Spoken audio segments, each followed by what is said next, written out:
Hello everyone, स्वागत है आपके अपने यूट्यूब चैनल यूट्यूबमैन रैकशीट पर। आज जो आरआरबी जो एनटीपीसी का जो एग्ज़ाम हुआ है, यानी कि 17 मार्च की जो फर्स्ट शिफ्ट हुई है, उसका 100% एनालिसिस करेंगे। प्लीज़ वीडियो को लाइक और चैनल को सब्सक्राइब जरूर कर लें।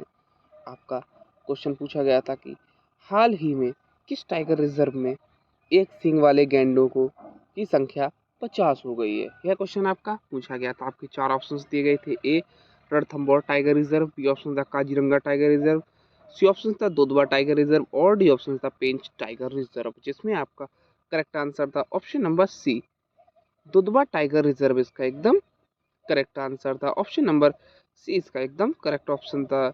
इसी को एक्सप्लेन किया, इसको आप देख सकते हैं कि उत्तर प्रदेश में स्थित दुधवा टाइगर रिजर्व में हाल ही में एक सींग वाले गैंडों की संख्या बढ़कर 51 हो गई है।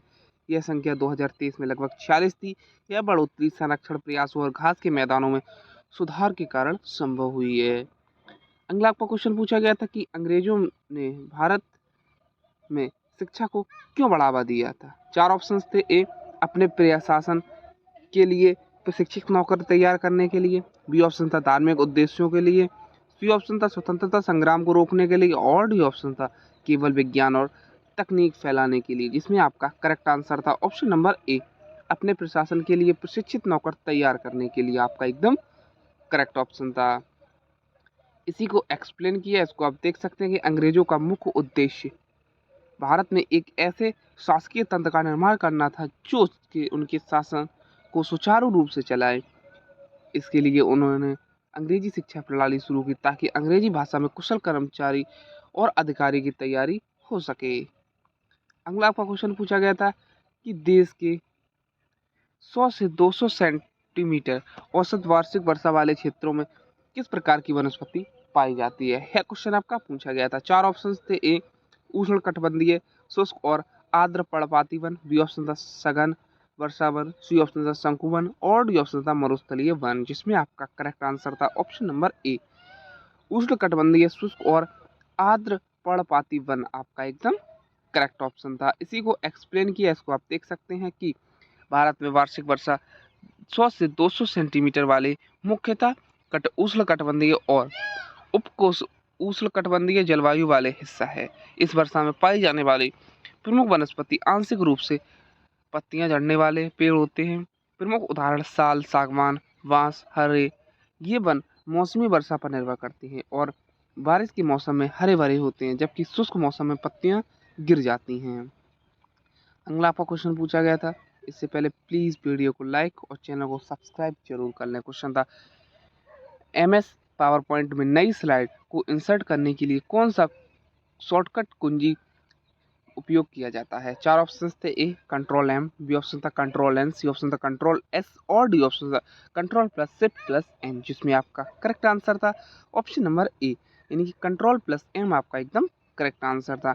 कंट्रोल प्लस एम के द्वारा हम जो M S point power point में नई स्लाइड को इंसर्ट करने के लिए कंट्रोल प्लस एम का उपयोग करते हैं। इसी को एक्सप्लेन किया, इसको आप देख सकते हैं कि एमएस पावर पॉइंट में नई स्लाइड जोड़ने के लिए सबसे तेज तरीका कंट्रोल प्लस एम दबाना का, इससे करंट प्रोजेक्शन में तुरंत नई स्लाइड जुड़ जाती है।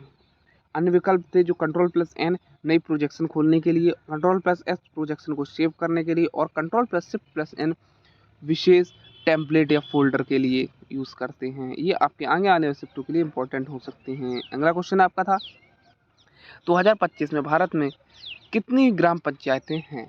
4 ऑप्शन थे। ए ऑप्शन था 1.65 लाख, बी ऑप्शन था 2 लाख, सी ऑप्शन था 2.68 लाख और डी ऑप्शन था 3.97 लाख, जिसमें आपका करेक्ट आंसर था ऑप्शन नंबर सी, आपका एकदम करेक्ट आंसर था 2.68 लाख, आपका एकदम करेक्ट ऑप्शन था। इसी को एक्सप्लेन किया, इसको आप देख सकते हैं कि यूनियन बजट 2025-26 के अनुसार भारत में लगभग 2.68 लाख ग्राम पंचायतें हैं। ग्राम पंचायतें भारत में स्थानीय स्वशासन की सबसे निची और बुनियादी इकाई है। इनका काम ग्रामीण विकास और प्रशासन होता है।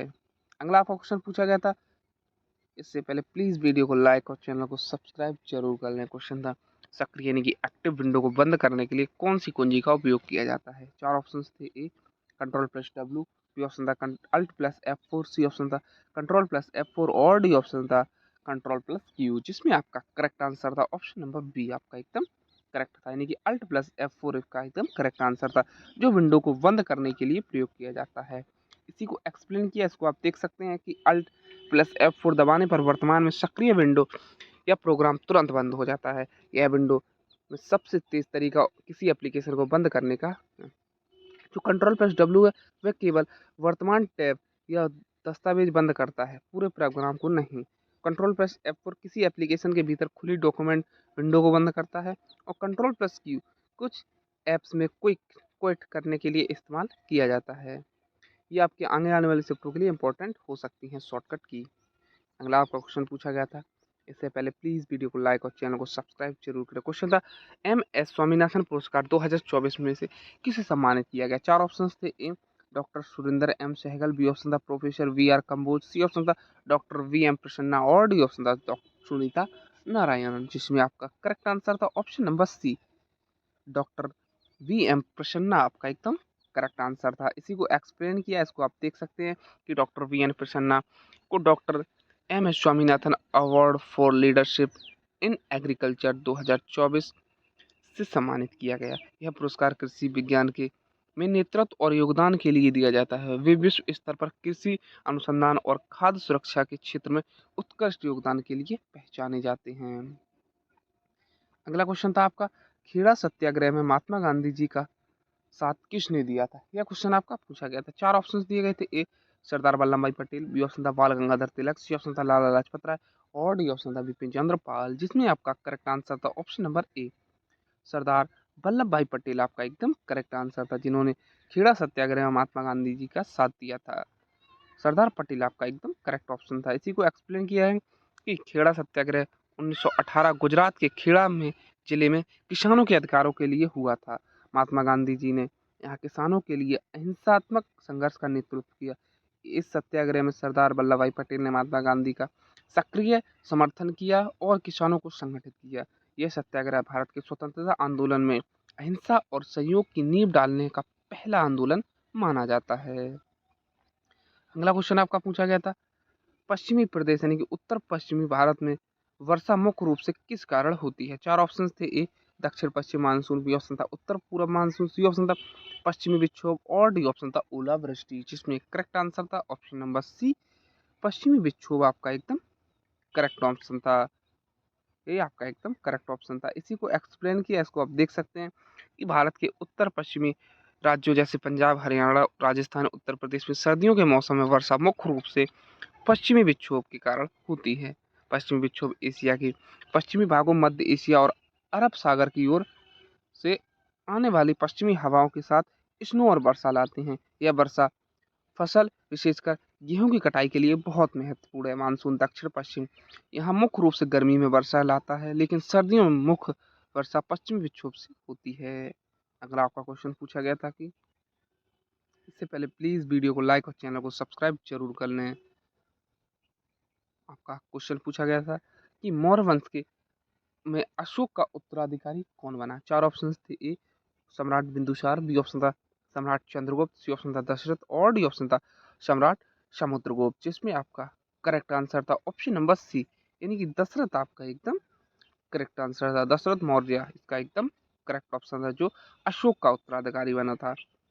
जो क्योंकि जो दशरथ के जो चंद्रगुप्त अशोक का जो बेटा था वह था दशरथ, और जो पिता थे उसके थे वह सम्राट बिंदुसार, और बिंदुसार के पिता थे सम्राट चंद्रगुप्त, जिन्होंने मौर्य वंश की स्थापना की थी।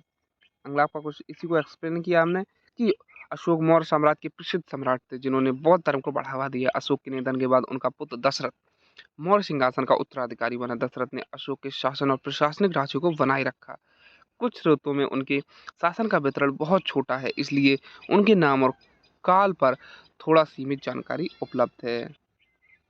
अगला आपका क्वेश्चन पूछा गया था कि अंतर्राष्ट्रीय आपराधिक न्यायालय यानी कि ICC के वर्तमान अध्यक्ष कौन है। चार ऑप्शंस थे, ए ऑप्शन था जज पीटर होपमांस्की, बी ऑप्शन था जज Silvia Fernandez de, C option था जज तोमोको अकाने और डी ऑप्शन था जज चिली एवोय ओसुजी, जिसमें करेक्ट आंसर था ऑप्शन नंबर सी यानी कि जज तोमोको अकाने आपका एकदम करेक्ट ऑप्शन था। इसी को एक्सप्लेन किया, इसको आप देख सकते हैं कि अंतर्राष्ट्रीय आपराधिक न्याय आईसीसी के अध्यक्ष के रूप में तमाको अकाने का कार्यालय 11 मार्च 2024 से शुरू हुआ। उन्होंने इस पद के लिए 3 साल की अवधि के लिए कोर्ट के न्यायाधीशों द्वारा चुना गया। अगला आपका क्वेश्चन पूछा गया था कि भारत के सर्वोच्च न्यायालय ने यह फैसला सुनाया कि संसद उन मौलिक अधिकारों में से किसी को भी छीन नहीं सकती जो पवित्र प्रकृति के हैं। 4 ऑप्शंस थे। A Kesavananda Bharati versus Kerala, B option था मनु चंद्रा बनाम भारत संघ, सी ऑप्शन था भारत बनाम बंगाल और डी ऑप्शन था गोपाल बनाम पंजाब, जिसमें करेक्ट आंसर था ऑप्शन नंबर ए यानी केशवानंद भारती वर्सेस केरल राज्य आपका एकदम करेक्ट ऑप्शन था। इसी को एक्सप्लेन किया, इसको आप देख सकते हैं कि केशवानंद भारती केस 1973 भारतीय न्यायिक इतिहास का सबसे महत्वपूर्ण मामला माना जाता है।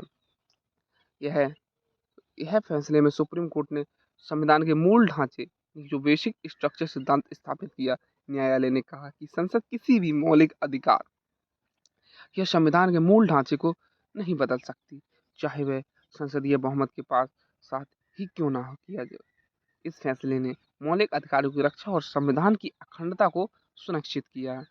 अगला आपका क्वेश्चन पूछा गया था, इससे पहले प्लीज वीडियो को लाइक और चैनल को सब्सक्राइब जरूर करना। क्वेश्चन था भारतीय रिजर्व बैंक यानी कि आरबीआई की कुल कितनी धाराएं हैं। कुछ 4 ऑप्शन थे। ए 30, बी ऑप्शन था 28, सी ऑप्शन था 33 और डी ऑप्शन था 34, जिसमें करेक्ट आंसर था ऑप्शन नंबर सी 33 आपका एकदम करेक्ट ऑप्शन था। इसी को एक्सप्लेन किया, इसको आप देख सकते हैं कि as 4 April 2025 Reserve Bank of India के भारत में कुल 33 कार्यालय यानी कि 33 शाखाएं हैं, जिनमें मुख्यालय और क्षेत्रीय कार्यालय शामिल हैं। ये शाखाएं देश भर में आरबीआई के नियमन, मुद्रा प्रबंधन, बैंकिंग, प्रक्षेपण आदि के कार्यों के लिए वितरित हैं।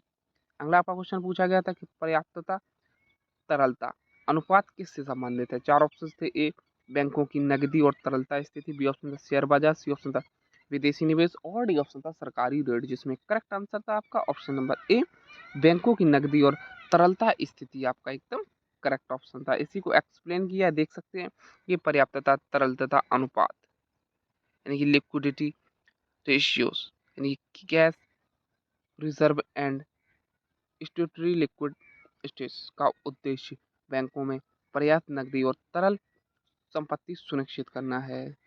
अगला क्वेश्चन आपका पूछा गया था कि फाइल में निरंतर पेज नंबरिंग करने के लिए क्या करना चाहिए। 4 ऑप्शंस थे। हेडर और फुटर में पेज नंबर जोड़ें, बी ऑप्शन था हर पेज पर मैन्युअली नंबर डालें, सी ऑप्शन था केवल पहली स्लाइड पर पेज नंबर डालें और डी ऑप्शन था टेबल के माध्यम से नंबर डालें, जिसमें करेक्ट आंसर था आपका ऑप्शन नंबर ए हेडर और फुटर में पेज नंबर जोड़ें आपका करेक्ट ऑप्शन था। इसी को एक्सप्लेन किया, इसको आप देख सकते हैं कि कॉन्टिन्यूअस पेज नंबरिंग का मतलब होता है कि दस्तावेज के सभी पेजों पर लगातार नंबरिंग हो। माइक्रोसॉफ्ट वर्ड या अन्य वर्ड प्रोसेसर में यह करने के लिए इंसर्ट से पेज नंबर, फिर बॉटम ऑफ पेज से या टॉप ऑफ पेज चुनें। इससे पेज नंबर सभी पेजों में अपने आप जुड़ जाएंगे। आप फॉर्मेट पेज नंबर्स में जाकर शुरुआती नंबर बदल सकते हैं। मैन्युअली तरीके से नंबर डालना गलत और समय लेने वाला है। लगभग आपके सारे क्वेश्चन कंप्लीट हो चुके हैं।